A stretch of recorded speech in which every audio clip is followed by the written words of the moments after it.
Hey, everybody, it is time to ring out the old 2022 and ring in the new 2023. And welcome to the first episode of Talk More Talk, a solo Beatles video cast of 2023. I'm one of your four co hosts, Tom Hunyadi, and today we have a very special show. And we're talking Lennon again. Well, not again, because it sucks because we can't do Lennon as much as we would like to do Lennon, right? Yeah. Because unfortunately, we didn't have that much time with John Lennon. But we found a great, interesting topic that hopefully you guys are going to join us and let us know what are some of your favorite unreleased John Lennon tracks that weren't released while he was alive. So that could be anything from 69 all the way up to 1980. So again, I'm Tom Hunyadi. You may know me from my other show, Two Legs, a Paul McCartney podcast, and I am joined by my three colleagues who I'm just so excited that I get to do this with, and I love introducing them. And first up is the queen, right? She's got everything. You want books? She's got books. Songs you were singing. Michael Jackson FAQ. Beatles and the fandom. You want shows? She's got shows. She's Talk More Talk. She's here right now, and a new show called The Toppermost of the Poppermost. I mean, she's everywhere, right? She is Kit O'Toole. Kit, how you doing? I'm doing great. Hey, you want it? Hey, I got it. You want it? You got it. She's here. Forget about it. She's Forget everywhere. about it. Yeah. Wherever you are Yep. here. You are here. That's Absolutely. right. Exactly. Yeah.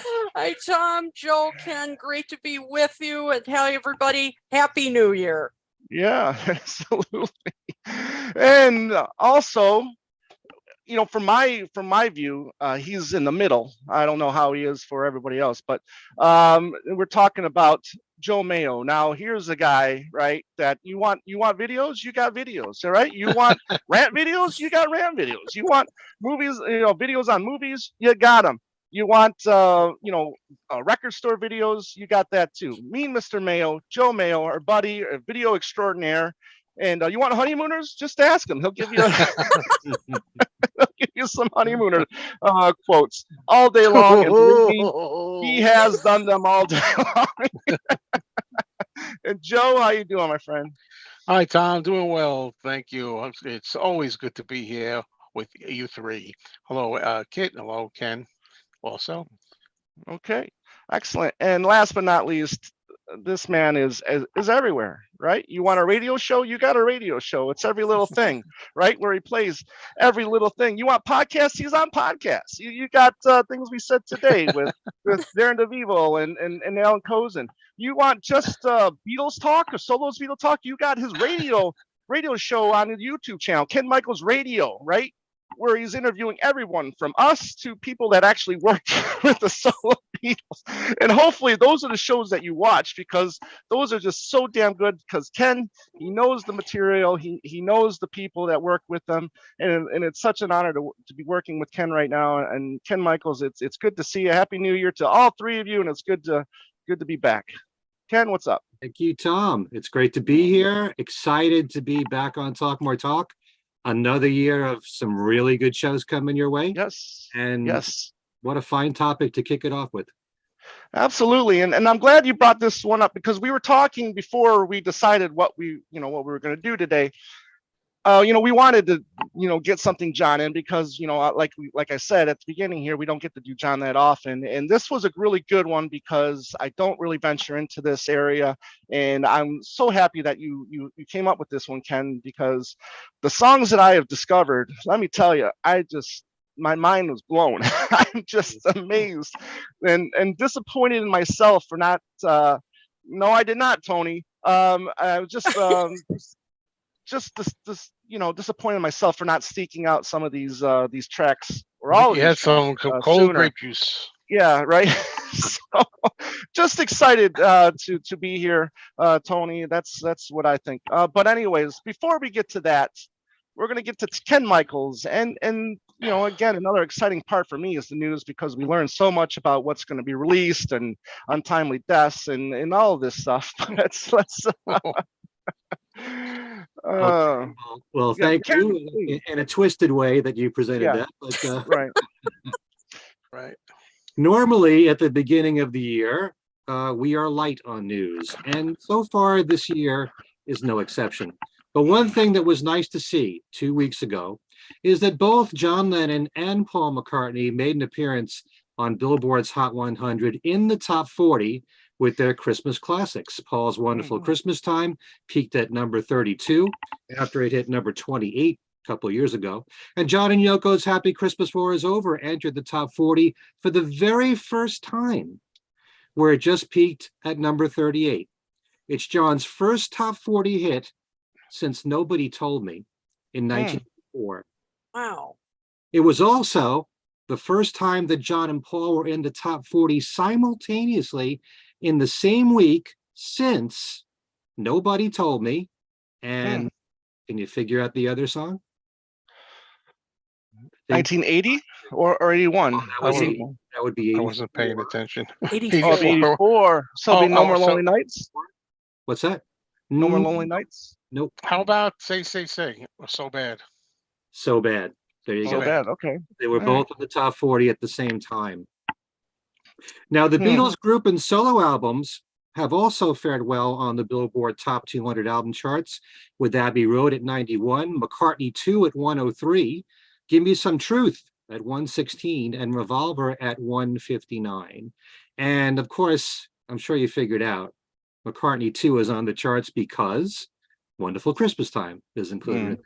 Give Me Some Truth is in there because Happy Christmas is included. Now, Ken, I would imagine they're in the top 40, Wonderful Christmas Time and John's and Yoko's Christmas song because of streaming, right? I mean, I can imagine this having anything to do with, album sales or single sales. In recent years, and we talked about this on Things We Said Today, so many Christmas songs re-entered the charts at the end of the year because of streaming. It's a new thing. And actually, for several decades now, starting the beginning of November to the end of the year, there are some radio stations that just go all Christmas. Right. And for that reason, people are hearing Brenda Lee, and they're hearing Andy Williams, and they're hearing, all these classic songs, and they're back on the charts every single year. And I'm really happy that all these veterans are on the charts because they haven't been on there for a long time. But I'm also saddened because they're the only times they'll ever be on the charts and the only times you'll ever hear them on the radio, just because they made Christmas songs. But still, I'm happy to see anybody like that, Burl Ives, on the charts. It's nice to see something like that. Nat King Cole, like I said, actually made the top 10 with the Christmas song. Right. Great song like that. And but what you'll probably end up seeing every single year towards the end of the year, you'll see Happy Christmas and Wonderful Christmas Time re-entering the charts. I'm happy to see that. Of course, I'd like to see other songs from them and the other Beatles on the charts, but still, it's nice to see because of streaming. That's the result of that.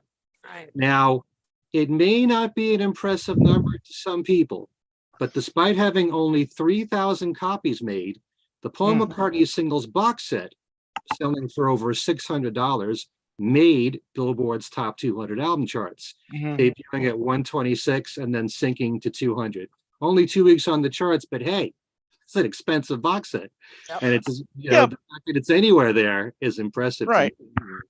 Well, that's also thanks to streaming as well. I mean, all of those songs were available to stream also. So he should have like 80 singles in the top. No, I'm just kidding.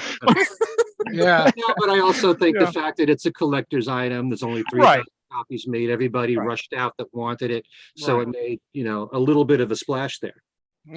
Well, in my mind, I only really reckon physical sales anyway. I've always been like that. I mean, it's nice. All this stuff's nice. The Christmas songs by everybody for today's climate, the way it is, and how they run things for the charts. But to me, I always feel better the good old way when you had to go plunk down the money and go buy them physical, go into the store. Maybe they pay you streaming too. I don't know. But I'm saying go into the store and pick one. Those are the ones that count to me. I understand what you're saying, but there has to be a way that they compute everything. And because streaming is so popular, they have to figure that into the equation somehow. Yep. And in any case, the physical sales count much more than the streaming. But when you've got thousands of streams compared to, much less in physical sales. You got to add them all together. Right. But it's nice to see that kind of representation from the Beatles, group and solo.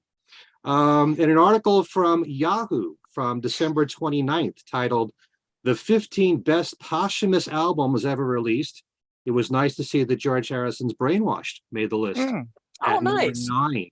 Oh, Number Number 9. Oh. Our friends the Weaklings are planning on putting out a series of singles this year, which will eventually result in releasing an album. The first single coming out will be their cover of the Beatles song "I've Just Seen a Face," which comes out next week, January 17th. A little shout out to Joe Scarborough, the host of MSNBC's Morning Joe, who just interviewed the legendary Neil Sedaka. And to talk about Neil's song that he wrote in response to John Lennon's struggles to have a green card when he wrote his song, "The Immigrant." Good overview of Neil's career in that interview. I said on my other podcast, if I ever interviewed Neil, that's the first question I'd go to. Talking about Right. great song. It was the follow-up to "Laughter in the Rain," which was a #1 hit, and "The Immigrant" was top 40, and it also went top 10 adult contemporary wise. If you listen to hit radio in the 70s, I'm sure you're familiar with that song. Oh, yeah. Was he signed on Elton John's label at that time? Rocket. Yeah. Okay. Yeah, Elton was responsible for his big comeback in a way. It all coincided with Neil's records, the songs he wrote for the Captain and to Neil were all at the same time. And they also had that duet, "Bad Blood," which was a #1 hit too. That's my favorite of his. Yeah. They sounded good together. There are 2 major passings to bring up. Of course, we mourn the passing of broadcasting legend Barbara Walters, a trailblazer who paved the way for women in broadcasting, co-hosting daily newscasts like 2020, The Today Show, the ABC Evening News, creating and producing the daily all-women talk show, The View, for which originally she was a co-host, and perhaps will best be known for having many TV specials with probing one-on-one interviews, often asking very tough questions. Barbara was the first person to interview any of the Beatles after John Lennon died, when she interviewed Ringo. And it should also be noted that she interviewed John's killer as well. Paul's wife, Nancy Cheval, and Barbara happened to be cousins. Yeah. And she attended Paul and Nancy's wedding. Paul paid tribute to Barbara with this message on Twitter: "Nancy and I are so saddened by the news of her dear cousin Barbara Walters passing. The two of them enjoyed a deep, loving relationship over many years, and I was proud to share some of those special moments. Barbara was an amazing woman who more than held her own in the early days of male-dominated television and went on to become a worldwide celebrity known for her many perceptive interviews with stars from every walk of life. We will miss her, but always remember her with great fondness." Barbara Very Walters was 93. Wow. Now, a pretty important name in Beatle history, Ted King Size Taylor, has also passed away. Ted was part of the Liverpool group King Size Taylor and the Dominoes, and as lead singer, he was known for being one of the best singers to come out of Liverpool. They started performing at the Cavern Club in January 1961, and Cilla Black was featured as a singer with the group until the following year.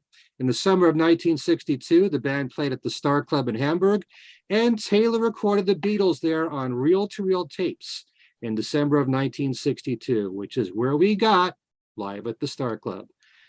We wouldn't have it without him. King Size Taylor and the Dominoes were on several record labels in Germany, doing all cover versions of rock songs. They later toured in the UK, backing up rock legends Chuck Berry and Carl Perkins. Ted Taylor was 83. There's so little that we have from that time period of the Beatles live. Got to thank this man for it. Of course, the Beatles took him to court. They weren't too happy. Harrison appeared there, and he was talking about the lousy sound quality of the recordings. I could understand their concern about it. They'd only want for sure. Right. And thanks to Scott O'Rourke, who hosts the Beatles radio show with the Beatles on Long Island's WUSB, that's the University of Stony Brook. He told us a while ago that the Traveling Wilbury song End of the Line was to be featured in Tom Hanks' new film, A Man Called Otto. You may have seen a trailer for the film where they use that song. Well, Scott tells us that in the film, they also feature the Fireman song, Yep. The Sun is Shining. Huh. Now, there is a soundtrack album for the film, but neither song is on it. The music was written by Thomas Newman, and the film is currently in movie theaters. And Scott also tells us that the Beatles recording of Glass Onion was used in the end credits in the sequel for Knives Out, which happens to be called Glass Onion, a Knives Out mystery, currently running on Netflix. And the song, along with another White Album classic, Blackbird, both Beatle recordings can be found on the new soundtrack. Oh, cool. All right. Mhm. It's really rare when you get the Beatles recording used. Other people covering Beatles songs, yes. But remember when Mad Men used Yes, Tomorrow Never Knows. Yeah. that was a big deal when that happened. So now, glad to see two Beatles recordings in this film. They paid something for that. Well, I mean, the first movie made some good bucks, so you know, I'm not surprised that they spared no expense to get those songs in the sequels. Okay, Not surprised at all. Was that it, Ken? that's all I got. Okay. There's one thing that we should mention on Paul's website on his monthly, I think it's called Sticking Out of My Back Pocket. He talks about that he is recording, or he has been recording some new music with producer Andrew Watt, who has been really hot lately. He actually won the 2021 Grammy for Producer of the Year. He's worked with Ozzy Osbourne, Pearl Jam, Miley Cyrus, Elton John, Lana Del Rey, just to name a few. So it looks like he might be doing that, working with the IT producer as he's known for it. But he says he's just recording right now and doesn't say anything about releasing a new album. But let's hope that 2 years since McCartney 2, let's hope he keeps staying productive and releasing new music. So. Yeah. Gosh, it's been 2 years already since McCartney 2. My gosh. He actually mentioned that producer about a couple of years ago that he was just Yes. dabbling with him at Dabbling, right. So maybe he's doing more with him now. Right. Yeah. That's one of the things he said, was looking forward to doing more work with him. So, and that he was an interesting fellow. So let's yeah, absolutely. So these unreleased Lennon tracks from 70 to 80, a lot of people think just because he ran and hid up in the Dakota for 4 years or 5 years, whatever you want to say, that he was just baking bread and raising Sean. Well, that's not necessarily true, Ken, is it?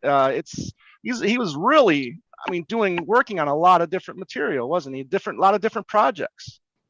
Yeah, well, all throughout the 70s, here and there are extra songs that he was writing. And, one thing, John didn't do himself any favors by saying, I didn't take my guitar off the wall for the last. Oh, here we go. I was waiting for that. He had no idea of the tragedy that was about to unfold, and that would be allowing us to hear all these recordings on the Lost Lennon tapes, which was the greatest gift, that Yoko's done. Although I think the Plastic Ono Band box set and Imagine are right up there with the Lost Lennon radio series. But it gave you an idea that those last 5 years in particular, there were a whole bunch of songs that John was working on. And many of them were quite good.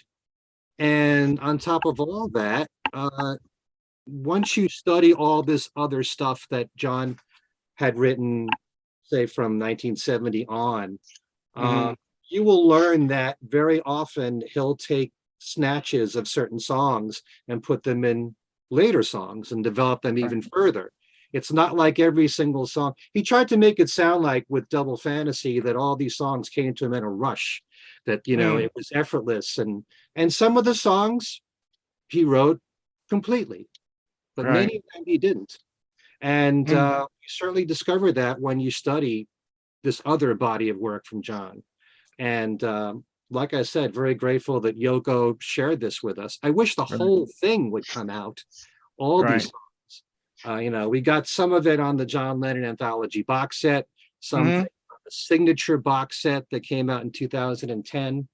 But those of us who listened to the Lost Lennon Tapes radio series, and the radio station that I did my Beatles show, my live Beatles show on in New Jersey, WDHA, aired the Lost Lennon Tapes Sunday mornings at 6, and that preceded my 3-hour Beatles show. So it was 4 hours of Beatles. Wow. Wow. In a way, that really helped, I'm sure, boost my ratings a little bit.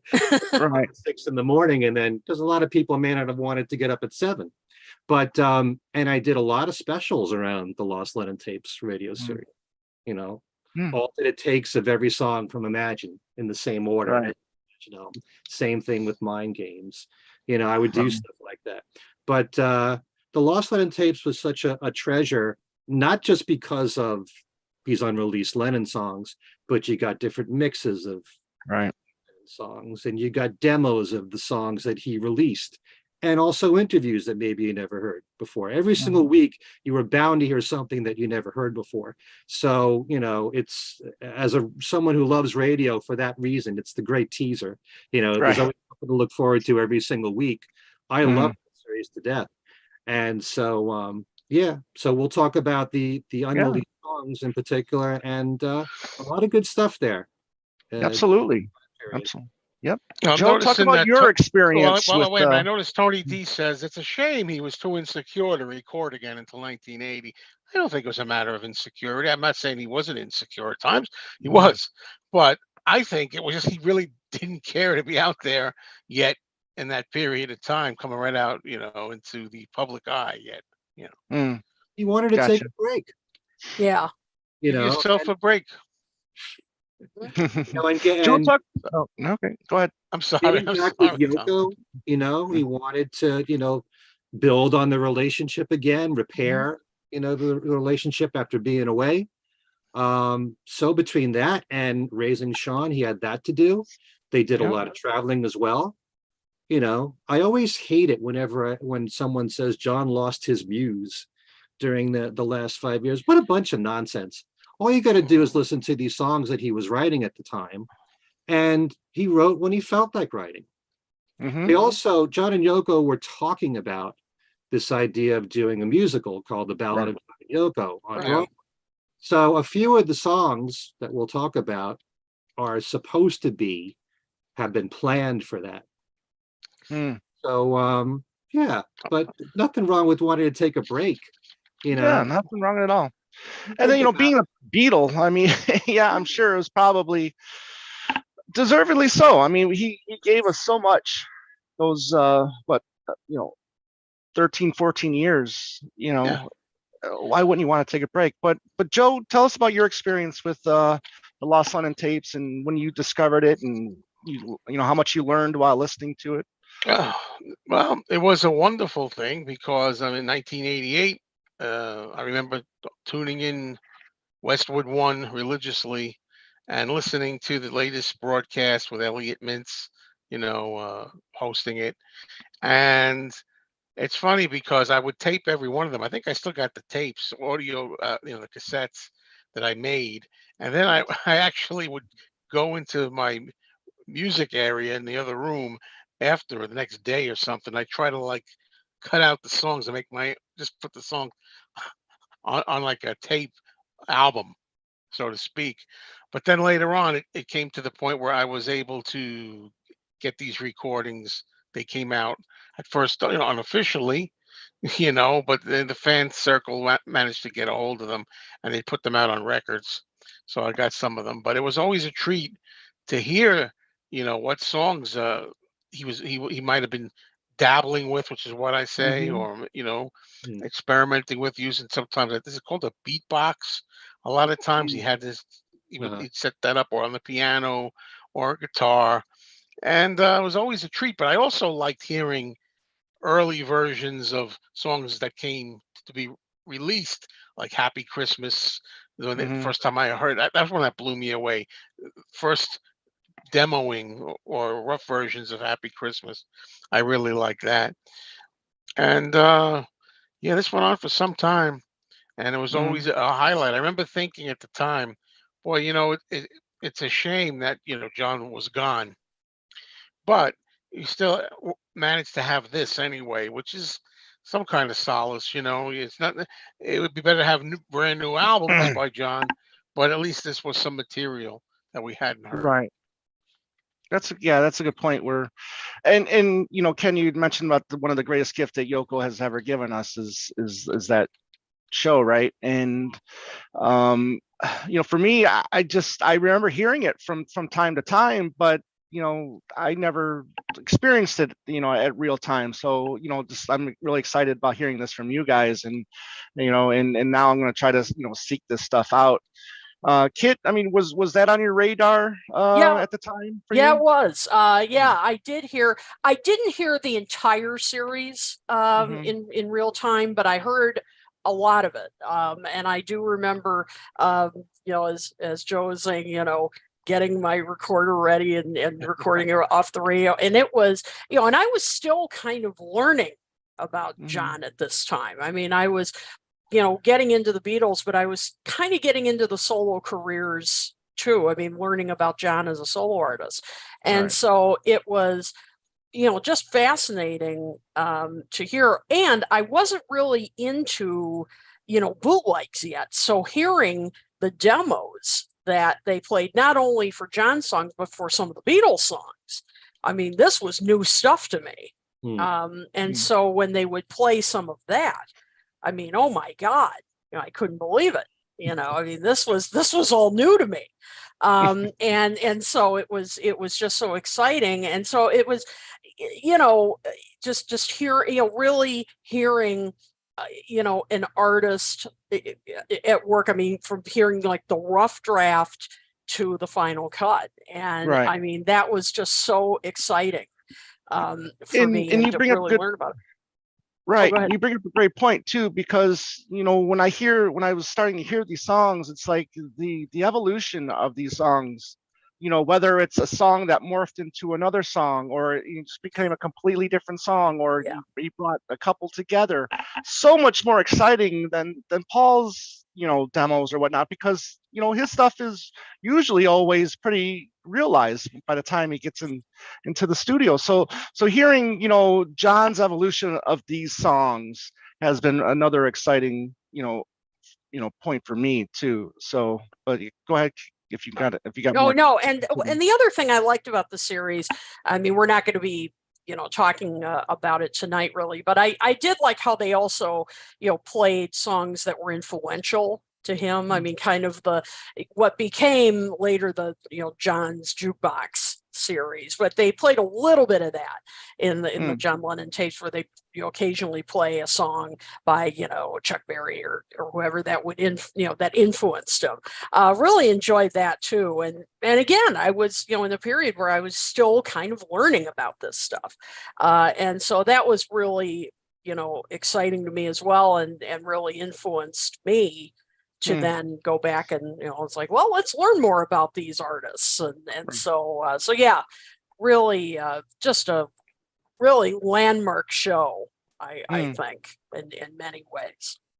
I okay. think that might have been the first time that I heard some of the Escher demos. I think, like Oh yeah. Mm, I didn't know what they were at the time, but when I first heard "Child of Nature," hmm. I was blown away. But I never knew that existed. I didn't know what that was.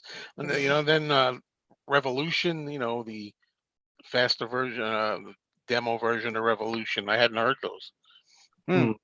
Actually, I interesting. was just thinking that when you study all this unreleased Lennon stuff, it does remind you a lot of the way that Paul works, Hmm. because we've talked about this on Two Legs, how Yeah. many songs that Paul releases are really older songs from several years back, Yes. and going, Yeah. you'd be surprised how, like Frank Sinatra's Party that we bring up Hmm. all the Oh yeah. time. And That that's piano tape is that. 1976, and that was just the backing tracks of that song. Backing track. So Yep. some of Paul's early works are not fully realized.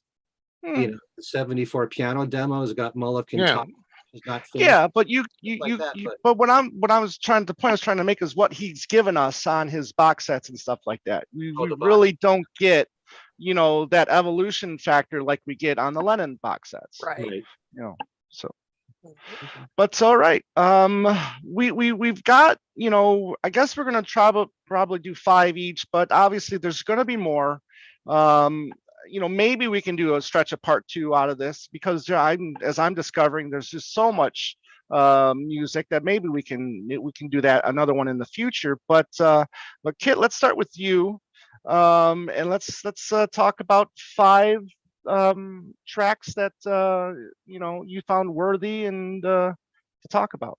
Okay, now I will say a couple of these are, well, they probably date from some of the Lost Lennon tracks, but they did end up being released later. Okay. So that they're a little, maybe not exactly lost, but I've always loved Borrowed Time, and I think the demo is just as good. Almost, well, maybe not quite equal, but almost equal to the final version. And I've always thought I say final version in quotes because you can tell when it was finally released on Milk and Honey, there were still some lyrics I think that he was trying to work out because you can hear him a couple of times. Da da da da da da da. You could tell he was still, I think, maybe going to fill in some more words. But when you hear the demo, it's in 1980 and I think in Bermuda that he recorded it. It's just it was obviously influenced by Bob Marley. I believe it was a specific song called Hallelujah Time. That's right. Yeah, and it just really gives you a sense, like so many of John's songs, where he really bears his soul. And of course, after he passed, it takes on another meaning. But if you push that aside, you can just sense how he has found this kind of contentment, where he thinks good to be older, and is finding, and when I was younger, living confusion and deep despair. But now, that he's older, he has a different perspective. I've always loved this song, and I think if he'd obviously had a little more time to just refine the lyrics a little bit, I think this could have been one of his classics. I just adore it. So that's one. Another one is I'm Losing You, but the Cheap Trick version. I've loved this version. I've always felt, I know people say, well, that it would have been out of place with the sound of the rest of the album. I still think this should have been on Double Fantasy. I love this version. I think his voice was just just that great rock voice that John had, and I like the feel of cheap, of Rick Nielsen's guitar on this. Okay, and they're also from Rockford, not exactly Chicago, but Rockford. So I'm flying the flag here.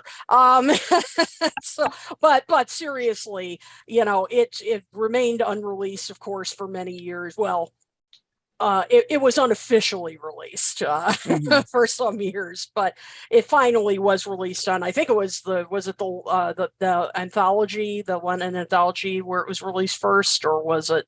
I think so. That's I it. get those. There's that in the signature box, but I get them. Yeah. Signature box I'm mixed up with.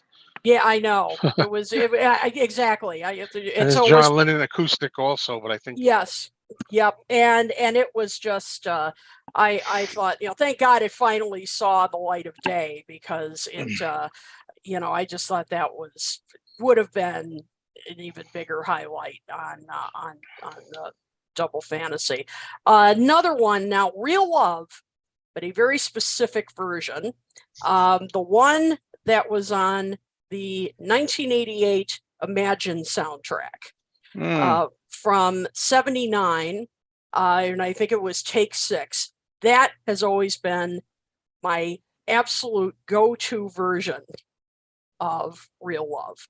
I just have always loved just him and the guitar, you know, it's him playing. I just, from the moment I heard this version, when I first got that album back in '88, I just fell in love with it. You know, I love his performance on it. I just, you know, and the lyrics are a little different than the final version that, you know, they did the virtual reunion. And, you know, I hate to say it, I'm going to offend a lot of people, I know, but I've never liked that 1995 version. I like it stripped down.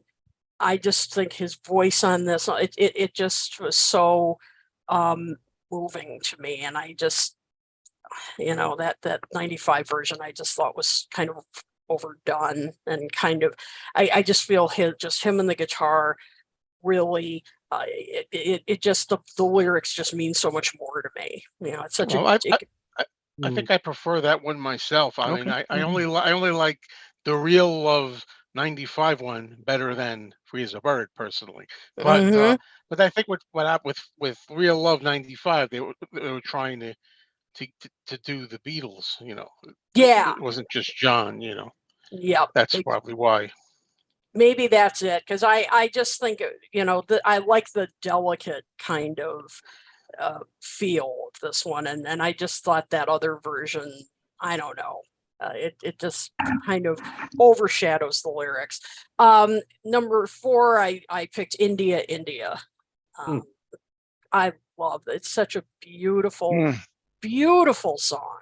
You know, the lyrics are just gorgeous. It has kind of a Caribbean feel to it, even though it's, you know, called India, and it's, you know, written about his time there. But of course, the lyrics are also about, you know, missing Yoko while he was there, and you know. But it's just so beautiful, so romantic, so poetic. Oh, if only he could have recorded this. I mean, it's just gorgeous. It's gorgeous.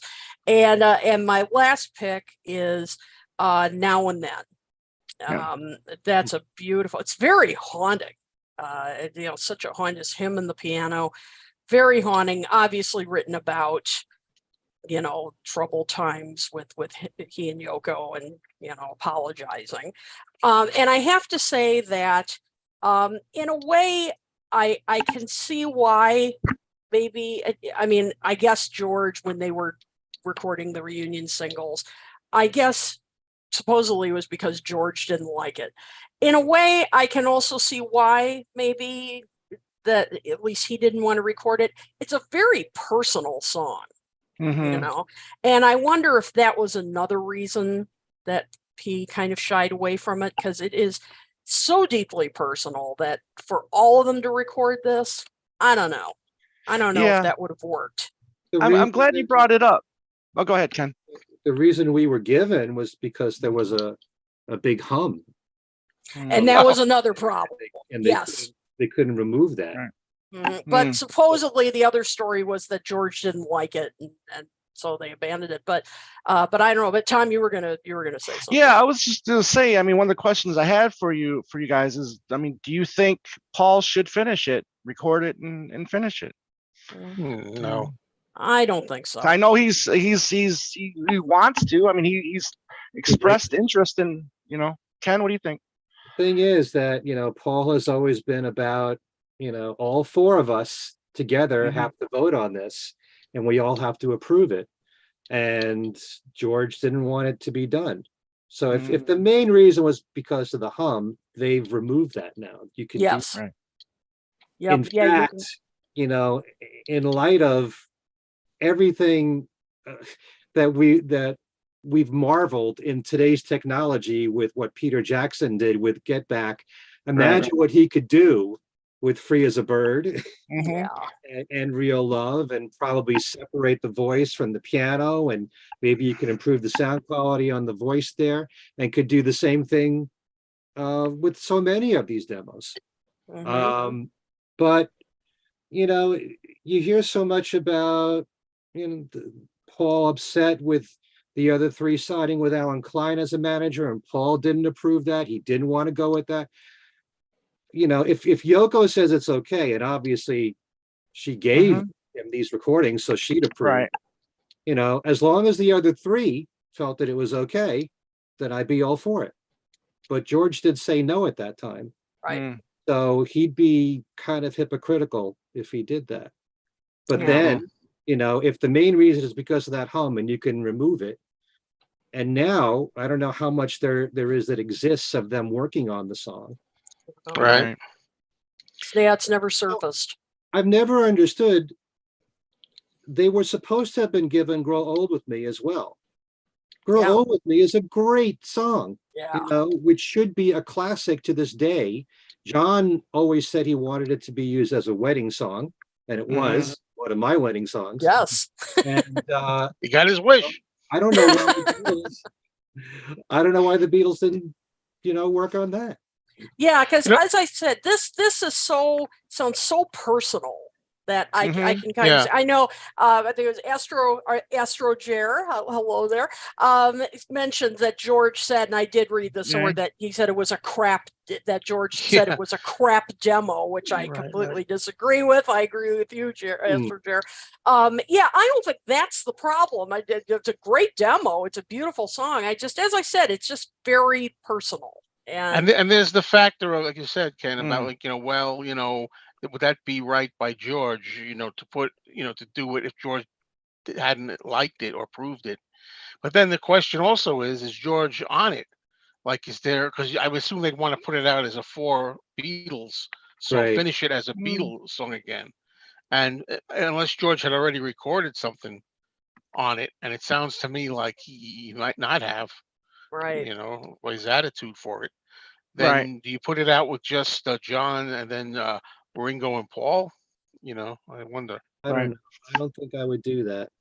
Yeah, it's going to be interesting to see if Paul does do something with it, if he, you know, does his own cover of it, or if he tries to include, you know, himself singing with John, you know, kind of like, you know, it's going to be, I mean, you know, on his Got Back tour, you know, it'll be interesting to see if he does anything with it. So, Yeah, but Kit, anything else there? That was your 5? Those are my 5.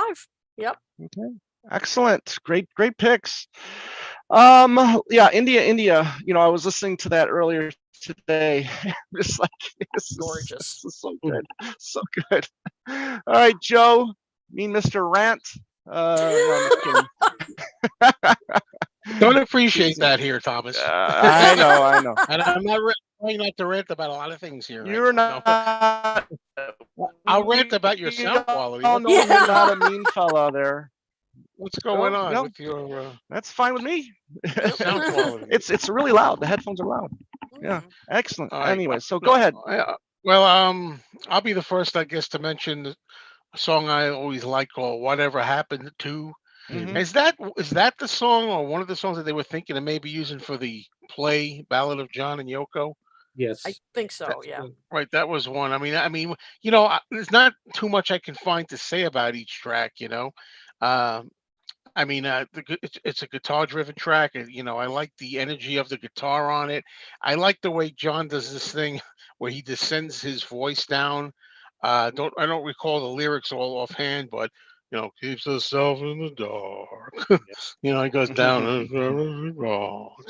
I love that bit. And then whatever happened to the woman we once knew when it goes up again. I think that's a 1980 track or a later track. No. 79. 77. Oh, yeah. Okay. 70. All right. So yeah, that's the first one that I put. Well, I got a bunch. I'm trying to think where to go. A little variety here. Then I'll put "Life Begins at 40," which I've always enjoyed. Kind of a country-esque flavor, I would say, a little twangy sound.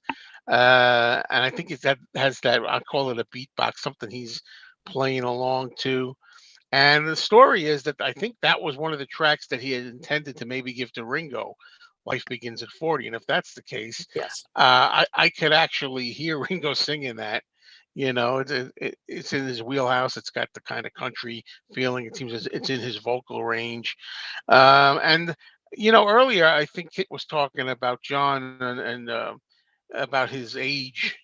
Like borrowed time, and thinking about his age and advancing years. It seems a lot of these, few anyway. John is like accepting of getting older and the way he's writing these songs. Like Life Begins at 40 is another one. And then there's another song. I'll jump to the third one called "One of the Boys," Mhm. which is another one I liked, and that sounds like it's kind of an acceptance of John getting older. And this one I'm thinking was 70s, maybe late 77. I think a source that I had is this the one where I think they'd gotten back from Japan in 77, and he wrote this like that from the source I saw. You know, um, I have some of the lyrics here. I mean, just the way he said, well, he's no longer Le Garçon Fatal. He's just one of the boys. They say that he's aged very well. Still, he's just one of the boys, and so on. And I just hear this kind of thing about age in some of these songs that I'm noticing. He seems to be happy, in borrowed time when he says everything's clearer, good to be older, and all this kind of stuff. I really believe that for him, it really was more of a relaxation, a growing up, a maturing, being, a father to Sean, trying to be a better father to Julian, and seeing more of him and establishing a better relationship with him. And yeah, doing some stuff around the house. I don't think when he said baking bread, so I feel a lot of people say, "Oh, he wasn't just baking bread." Well, I don't think he was baking bread 24/7. Right. Right. you know. But it's funny because Uh, people have confirmed that. Like Ringo said he was baking bread. George said he was baking bread when I went over there, and stuff like that. So there is some truth to that. But one of the boys, yeah, that's another track that I like. What did I give? Is that 3 so far? mhm. Yeah. Um, Two more, I'm buddy. gonna go. I'm gonna go with there's one I'm afraid to talk about a little bit. I'll go with Uh-oh. something else. I know Let's I talk. know which song that is. You know what? You Oh, gonna I do it? You want yeah. to talk about it? Anybody else? I'll go to an evolution kind of thing. We talk about evolution of a song, and not many people talk about this much, and I don't remember all the lyrics. There's a song called JJ, which eventually changed to the title People, Mm, and it has the tune of the song that would be Angela. Right. The song Angela was really started as JJ, and later on it was mm, People. Da, da, da, da. It's the same not lyrics, melody, and it became Angela. And I don't remember much about it. I haven't heard it in a long time. But when I was trying to think a little bit more about songs that he had changed, I came to that one, and it popped up, and I thought, yeah, that's one that I remember liking to hear the so-called evolution of, you know. So JJ slash People mm. slash Angela, and I think the 1, 2, 3. I forgot one more. Yep. Um, I'm gonna go for the Happy Rishikesh song. Well, Oh, okay. Oh yeah. otherwise the Rishikesh song. Boy, when I first heard that I love that. That's just a fun, good time that he's having. I think. Not much I could say about it. A nice, cool strum that he's doing on the guitar. Um, it's a fun track. Talking again about Rishikesh and so forth. And the mantra, the magic's in the mantra. I think he said he'll give you all the answers. Swallow this. That's all you got to do. Whatever. I remember everything you need. I don't want to sing everything you need is here. Oh God, it's great. Anyway, so Some people there think were a bunch. it's similar. It's similar to Blow Away. Mm, Ah, Oh, mm. interesting. that's right. All I got. Well, yeah. All I got to do is. Oh yeah, it's true. So a lot of these for you then, Joe, were you discovered from listening to the Lost Lennon tapes then? Oh yeah, all of these. The first time I'd heard them, sure. That's the Yeah. first time I heard them. Mm, Um, I have others too, but well, I mean, those will be extras in case we need more. right. You Okay. know, Very good. Anybody want to comment on any of those tracks? Um, Yeah, I wanted to comment about India, India, because we're talking about evolution of songs. Right. John wrote a song called Tennessee, which was really about the playwright Tennessee Williams, a lot of references to him in there. The exact same melody he took from Tennessee, he turned it into a song called Memories. Mm. And then Memories became India, India. Yeah, there's Mm. like a Oh. splice in the original one that I heard of, Yeah. of Tennessee and Memories, I think.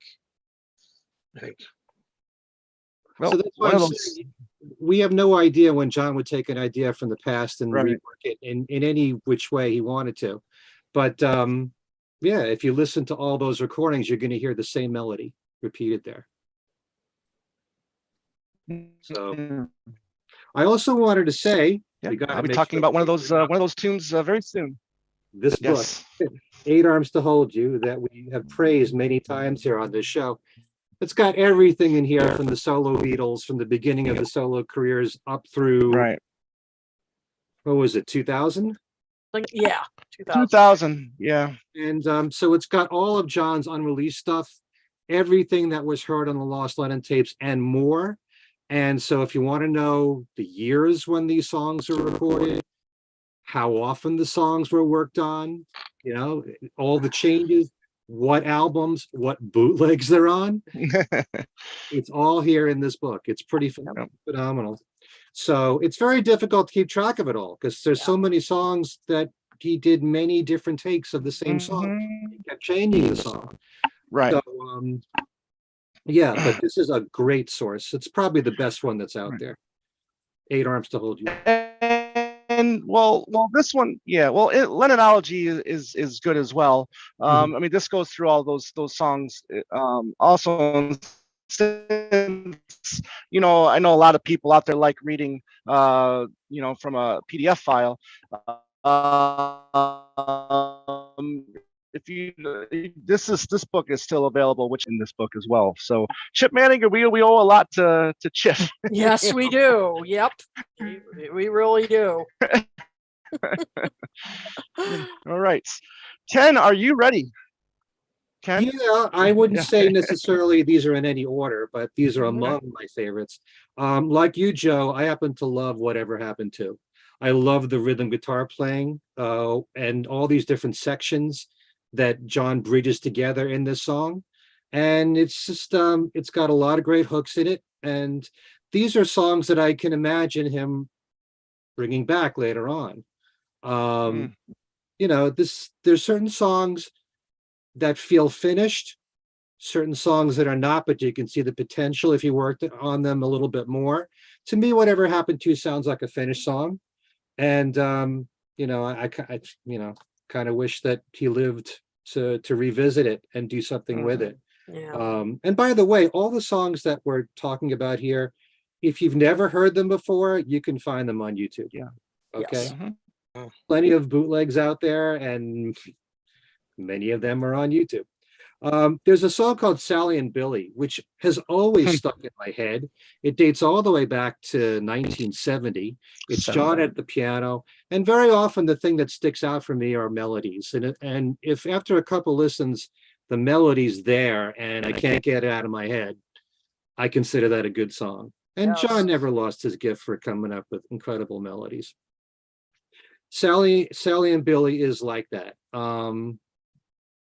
Very commercial to me, something I wish that he had done. And, you know, that's the frustrating thing about this, obviously realizing what happened to John, but, you know, these are just leftover songs that he didn't get a chance to do anything more with.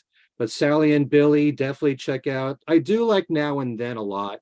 It is extremely haunting. Yeah. And there is something, and you said this about Real Love, and sometimes demos can be so intimate sounding that that's what really attracts you to it. There's nothing like the sound of a person with a guitar and nothing else, or a person at a piano and nothing else, and the ambiance in the room, and sometimes a little bit of echo or something like that.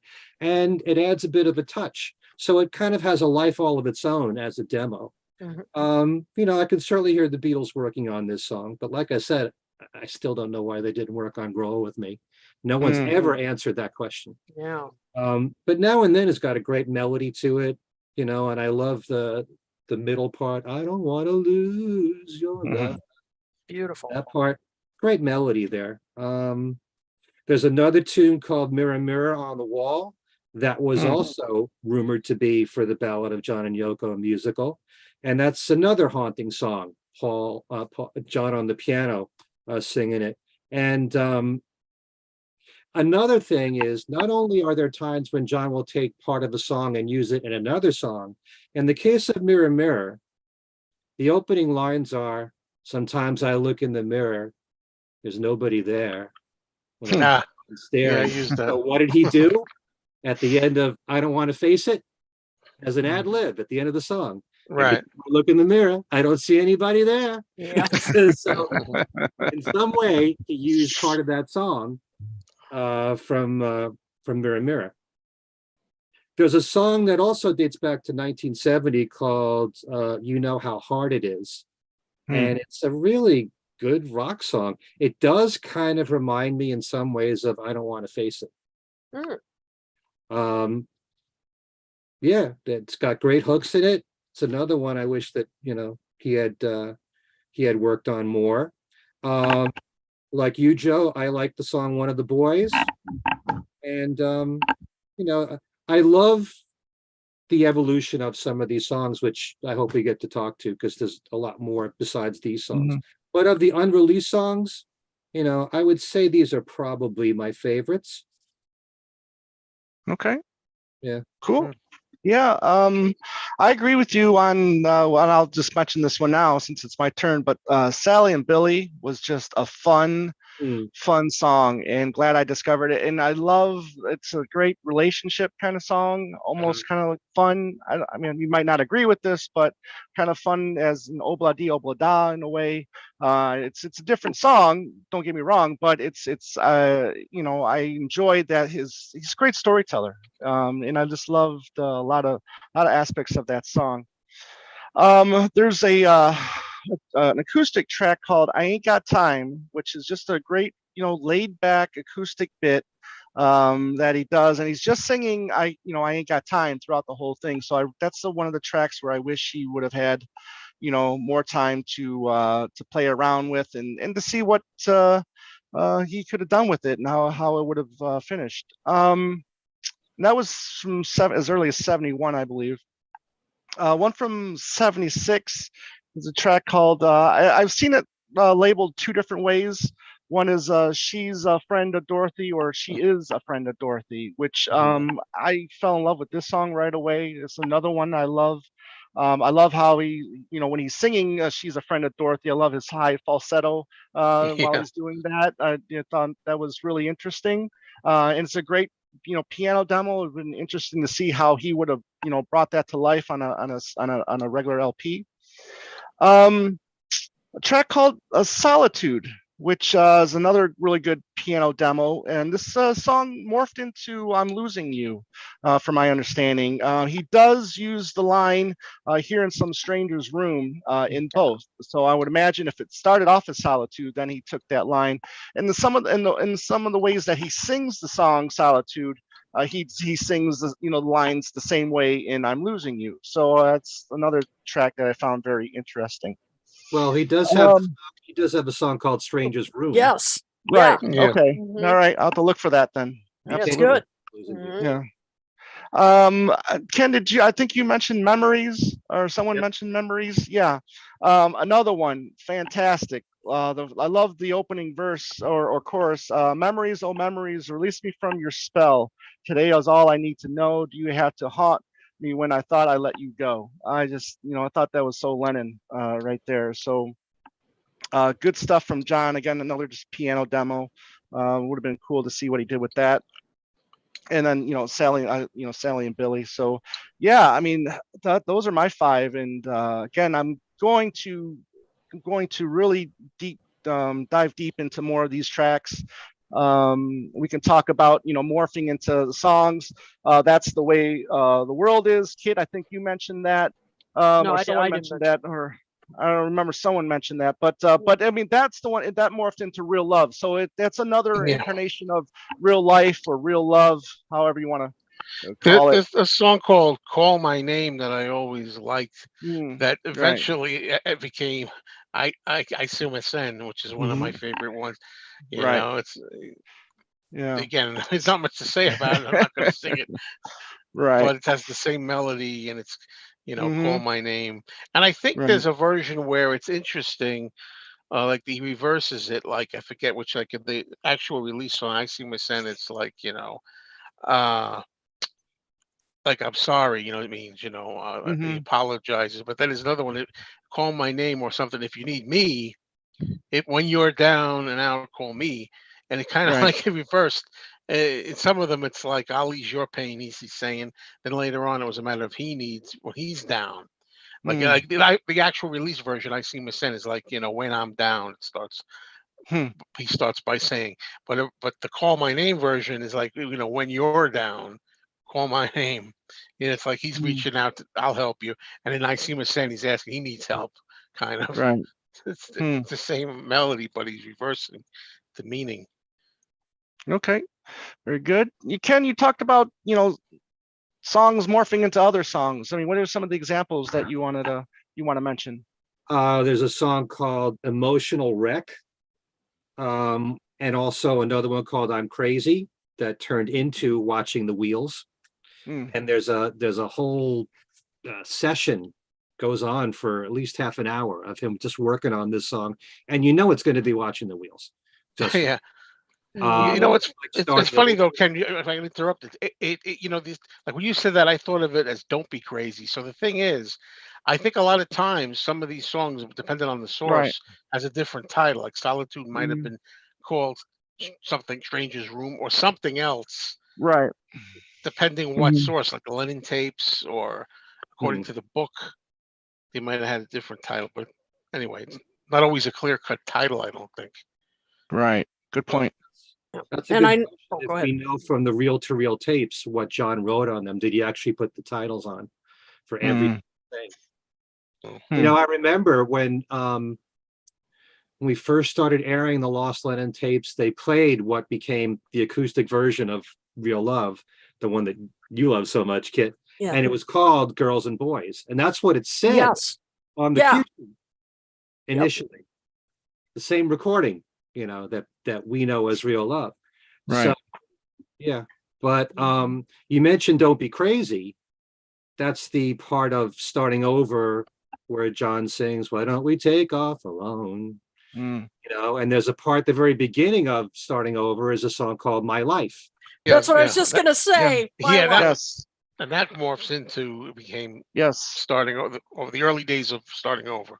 Right. Yeah, Joe, real quick, Joe, just so I mean, in this book here, because I was looking up for information for Solitude because that's how I saw it Mhm. labeled. Okay, when you said Stranger's Room, I went right into the Eight Arms to Hold You book, and that's how it's labeled as Stranger's Room. So, Huh. so thank you for that. And it's just Mm. fascinating when you hear My Life or Don't Be Crazy. I mean, it's just amazing how when you hear that and then you get to just like Starting Over, I mean, they're really different. I mean, it's just, I mean, the lyrics, parts of the lyrics sound similar, but I mean, in terms of My Life is, this slow, ballad. And then you hear, of course, just like Starting Over is, this up tempo, almost 50s thing. I mean, it's, it's just fascinating to hear the evolution and how the demo can sound completely different from Yeah. the final version. Fascinating. With My Life, the chord progressions are very much the same Mm-hmm. part of it. Mm. Yep. So you could see John had to make adjustments, but it's just like anything. Some of the songs that John talked about came to him completely, and some of them he had to piece together parts of other songs. So Remember even "Make Love Not War," right. which Mm-hmm. I love that little bit. He stuck that at the end. Mind Games, "Make Love Not War." I know you've heard it before, and that's all Mm. he had. That's really all he had at the time. It became Mind Games later, and then he stuck. Well, he had Mind Games is really different, isn't it? And Mind Games is something else, and he stuck Yep. "Make Love Not War" in the end. Really, yeah. Mm. The melody's kind of the same. They like to refer to those sections of the songs as prototypes, even though it's just a part of what eventually became the full song. And with Mind Games, there was Make Love Not War and I Promise. I Promise, yeah. I think both of those are on the John Lennon anthology box set. So yeah. Also, I was listening to the remix of Mind Games CD, and as a bonus track, they have a home demo of Meat City. Mm. And in the demo, you could actually hear while he's playing guitar, he's doing na na na na na na na na na na na na na. It's the same thing that he sang at the end of Steel and Glass. Steel and Glass. Wow. I love that. I love that part of Steel and Glass. I love all of Steel and Glass. So you don't know what he's going to take from previous songs and put them in later songs. Yeah. And that's part of the songwriting process with John. Right. Cool. Very good. All right. Who's got some other little honorable mentions they want to mention? Kit, do you have a couple? I have, well, some of them mentioned already, as usual. Joe and I are on the same page. Whatever Happened to, and One of the Boys. I had those two, but I have Whatever Happened to is just some great guitar work from John. I love that. You could almost release that as a new song. If they You really, could. if they could work on that, really, it's pretty lengthy too. It is. You know. Exactly. And we had a question from Mark in the comments that, there's that line in it, whatever happened to, like, the We Once Knew, and there was a question, did that have anything to do with it? I read somewhere that did not have anything to do with that line from Free as a Bird. I mean, you would think. I mean, because when you hear that, you're like, wait a minute, that sounds familiar. But no, I read that nothing to do with it. Yeah, really. But the interesting, the one that has not been mentioned is "Help Me to Help Myself." I thought that was a beautiful song. As one of the, I think, an extra bonus on Double Fantasy. Yes, that was eventually released, and I mean, another talk about a haunting. And he's singing about God. I just want to say he's singing about God in there. I think. Yeah, which is fascinating. So, that's the thing. I don't want to go down that road. Right. But, people, John didn't believe. He's always searching, always searching. Exactly. He mentioned God on the RKO interview, the last day of his life. But anyway, along those lines, is Dear John, which nobody mentioned. Dear John, don't be hard on yourself. Give yourself a break. Life wasn't meant to be run. The race is over. You've won. It's kind of like another contentment kind of song. He's kind of like gotten where he wants to be. I get the feeling out of that. And he's kind of like, take it easy, like Hold On John kind of feel of that song, you know? And there is one song that I was hinting at before that we haven't really mentioned yet, and that's Serve Yourself. There you go. I was just going to say that was one of my honorable mentions. Yeah, go for it. There's a severely profane one, really R-rated or worse one. And then there's one that's not as bad at all, not as profane, really. It's a lot more laid back. But the first time I heard the first one, it was just insane. It's insane and him going crazy. And he's really doing a kind of a shot at Dylan, because Dylan had the song at the time, Gotta Serve Somebody, and he was kind of like, serve yourself, let's serve anybody else. So that's what I mean that's kind of why I mentioned the God thing before. I'm like, he's back and forth, John, with that, right? Changing his mind, like we say. It's kind of a parody of Gotta Serve Somebody. Yes. There's a version of Serve Yourself, which is on the John Lennon anthology box set. That's the more tame one. I was going to say that was not profane. You can't put the other one out. You shouldn't put the other one out. John, so if you don't have this, people, find it. A lot of great stuff on there. Yeah. But the one that you're referring to, you'd be surprised at what came out of John's mouth. JL Draw says here, he says the profane version, the really strong one, is from the Bermuda tapes where John is trying to crack Yoko up, who came down briefly to the fairylands. Hmm. So Okay. that's what he says about that one. Could be. All right. Ken, any for you? Oh, there's just so many that I do like Yeah. here. Howling at the Moon. Oh yeah, yeah, that's right. I forgot It's about one I that kind one. of sneak on my radio show when it's around Halloween time. Again, these are very short songs that you wish that John worked on more. Very catchy. You know, he always had that gift for great hooks, just like Paul does, and George, Mhm. and Ringo. Don't want to leave him out. Um, there's a song "Baby Make Love to You," which I'm not totally crazy about, but when I hear it, there's a little bit of real love in there that I sense. Um, yeah, hey, nobody's mentioned "Free as a Bird," I don't think. Oh, I don't No. want to The Bird, mention. I love I really love what was done with it, with the limitations that they had at the time. Uh, Mm. I love the production on it. George. My story of that one is I always remember like hearing that one and the John's demo of it, and to me it was such a dirge, and I remember when they said one of the songs, the demos that they were going to work on was a song John did called "Free as a Bird," and I remember saying before we ever heard it, the finished version, thinking, "Oh, I hope it's not that really like dirgy piano one that there was. How are they going to do anything with that? They managed to do something with it, but uh, you know, I like Real Love better as a Okay. Beatles new song. Yeah, I love both.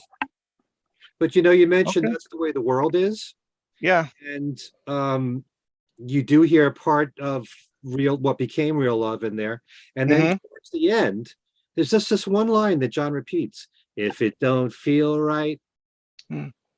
That's and that eventually used in Stepping Out. Just those few words. So again, you have no idea Yeah. where he's going to pull stuff from. But Yep. Mr. Hyde's Gone is kind of nice. Uh, That's the one I didn't get a chance to listen to. I'm really I haven't curious heard. about that one. Yeah, Yeah. I've came across that title, but yeah, I haven't Yeah, heard that either. the title I can't think of what it is unless it's something else, but that I know, but it was a different title. I Hmm. don't recall it by the title, but we should mention that there's a song that none of us have ever heard called Street of Dreams. Hmm. And Oh yeah, you've talked about that. this is the song that Jack Douglas has talked about because he said that he wrote this song with John. There was one night that they went out and had a late breakfast, and then in a limo they drove by Carnegie Hall, and Jack pointed out this is what they call the Street of Dreams. This is where Hmm. all the great stars end up. And so John took, apparently, this is according to Jack Douglas, he took some verses that he had written from his Beatle days, and he needed to finish the song, and the two of them wrote the song together. And Jack says they made a recording of it on cassette, and we've yet to hear it. Yeah, that's right. Yeah, that's right. You've mentioned that before, and Jack Douglas hasn't released it. Interesting. I hope he has it. Yeah. So it's been recorded then. It's just they wrote it together and demoed it, maybe? We don't know. He said that they recorded something on cassette for it. Okay. So, yeah. Interesting. Okay. Very cool. Very cool. Well, thank you everybody for joining us for this episode. Maybe we can do something again like this in the future. Kit, why don't you go ahead, Ken. Go Can I ahead. say a couple of things? First Yeah. of all, Yeah, go ahead. and with gratitude to our good friend John Bazzini, a couple of years ago, he alerted me to this group from Spain called Los Escarabajos.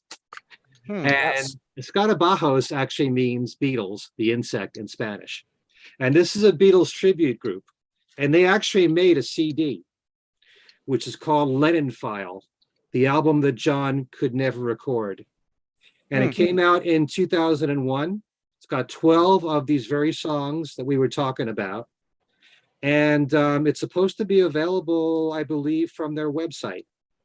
In addition to that, there's a woman from New Jersey named Pamela Davis, and she has recorded a lot of these songs, and she's released a CD of these unreleased John Lennon songs, and many videos she's posted on YouTube, including Whatever Happened To. She did India, India, Gone From This Place, My Life. So if you want to check those out, you can definitely hear and watch her do these songs. Pamela Davis is her name. Right. And this band from Spain, Los Escarabajos.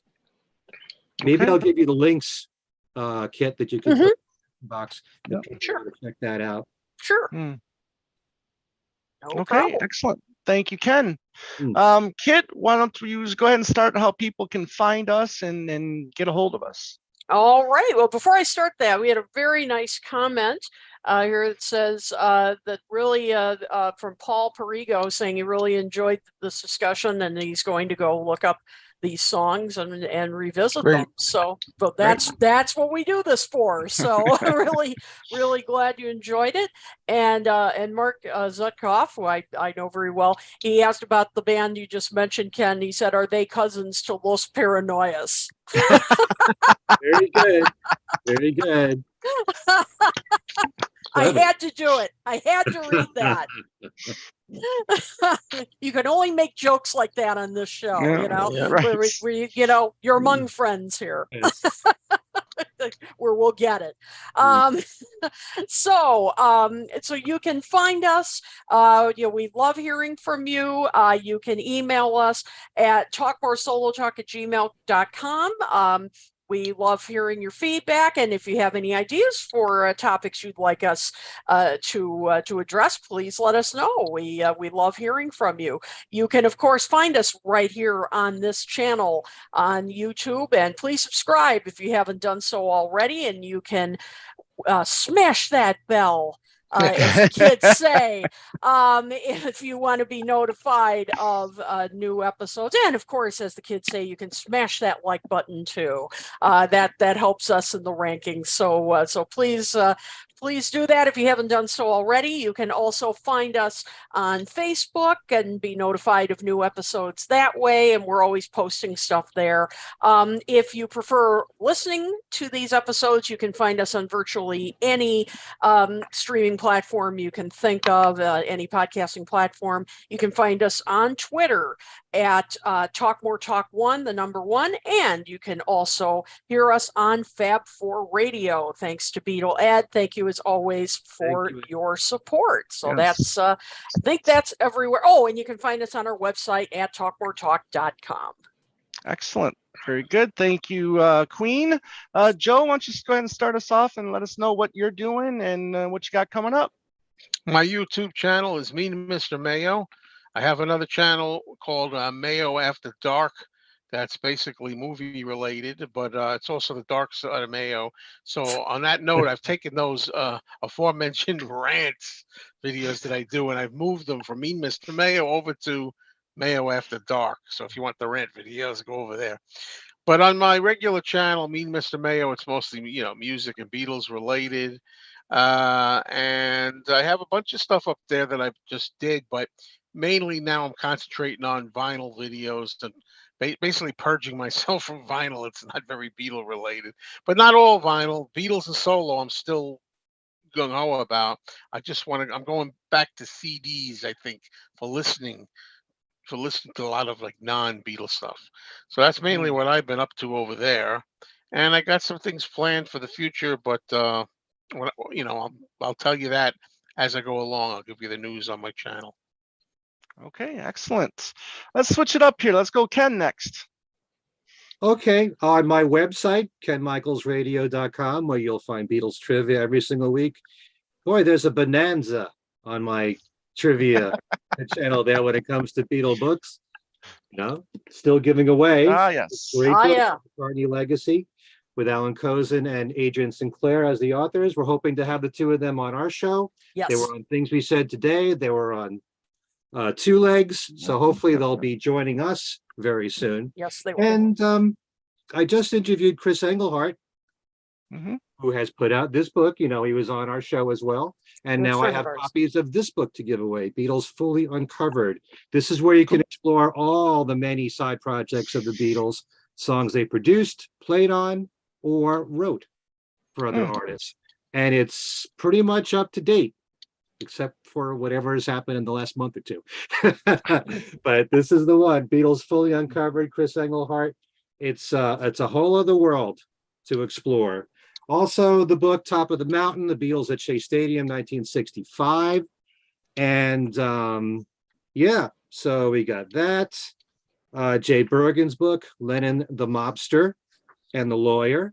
On my YouTube channel, Ken Michaels Radio, I just said I interviewed Chris Engelhart a second time. We talk about more Beatles side projects, including a song that John Lennon wrote with Johnny Gentle, the guy that the Beatles backed up for their tour of Scotland in 1960.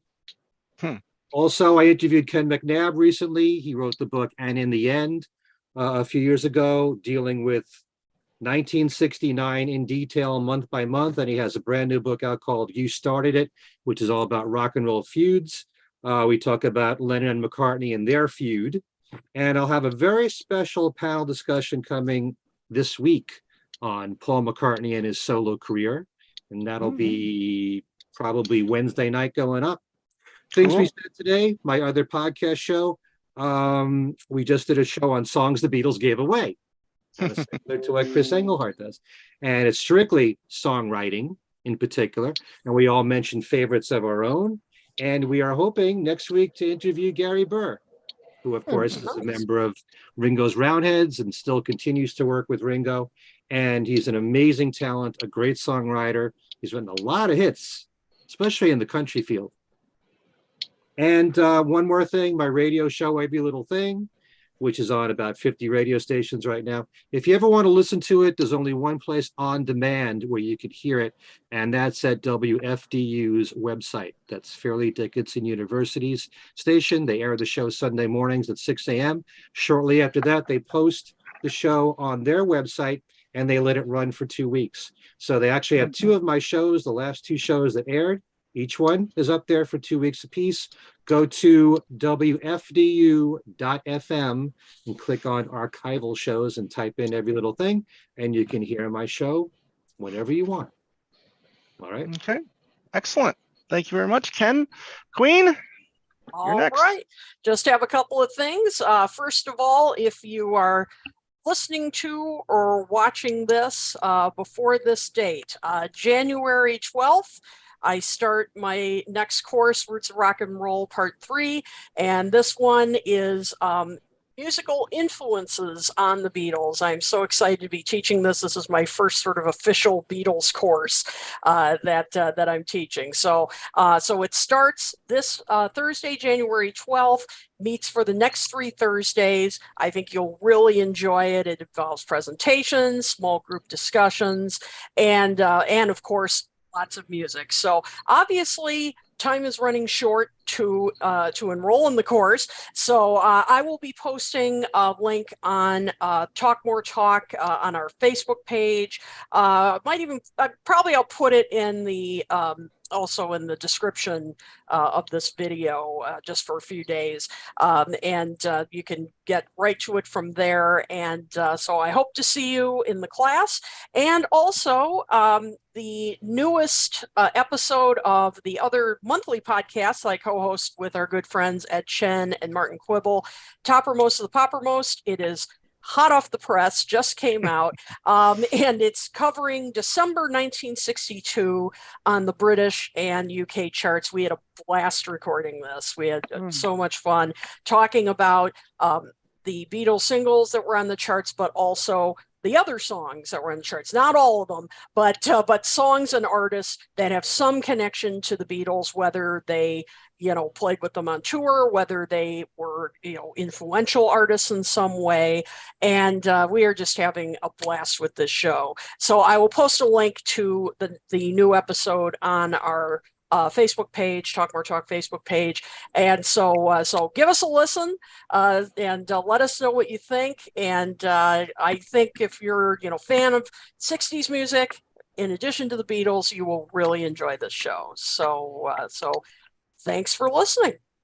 Hey, Kid, How I'm do wondering we- if when you get to December 1963, will there be a Four Seasons song on the charts? Yeah. I think that's a safe bet. You know, with how busy we are, it's surprised we all have time to do this show. I know. We never sleep. That's the Yes, we never answer. Yeah. Yes, exactly. Well, for two legs, I'll just run down the last couple weeks of what we did. Obviously, 4 weeks ago, we were lucky enough to have Alan Kozin and Adrian Sinclair on to talk about the McCartney Legacy book, which was a lot of fun. The week after that, we had Luca Perazzi, who came on and talked about the work he did on the 7-inch singles box sets and his new books that are coming, or new book, I should say, that's coming out later this month.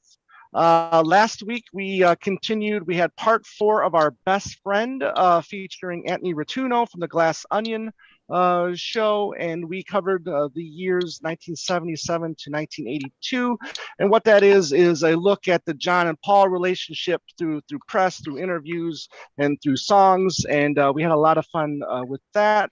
And then this past Saturday, we started something new where we took an interview and just, you know, we kind of talked about it and then we played the interview. And this interview was from 1983, you know, December of 83. And it's Paul McCartney talking about each song for the Pipes of Peace album. And this was on BBC interview, and a lot of great insight. And I love the interviews that he does, you know, at the moment, you know, because all the songs are still fresh in his mind, and it's really, really good. And I loved how he talked about each song.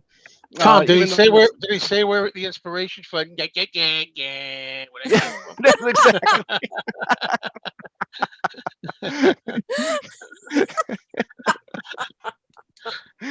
Absolutely. You'll have to listen to that interview to find out. Our future shows will be reviewing the McCartney Legacy book, and we'll also be reviewing the 7-inch singles box sets, and that's coming up in the next couple weeks. And there's going to be another show that I'm really looking forward to doing with the Queen, and that's going to be regarding the missing 80s single. So that's going to be a lot of fun. Yeah. What's Yeah. that? Get that other one started that you were talking Yeah, about. I know. Well, yeah. Well, there's another show that. Well, and again, in the department where, you know, where do we find the time? Yeah, right. You know, I'm gonna. Two Legs is also going to be involved in a monthly show with Joe Mayo and Beadley Tone, and I'll talk about more about that later when we get that off the ground. Pun intended. I was gonna say, so to speak. Yeah. La la la la la la La, la, la. There you go. So this I was love a it. I wonderful love it. show. Yes, it's a wonderful show. I learned so much, and Ken, great idea for this Yes. this week's installment of Talk More Talk, a solo Beatles videocast. So for the Kid O'Toole, Ken Michaels, Joe Mayo, I'm Tom Hunyadi saying, you never know which way a day is going to take you. Take care.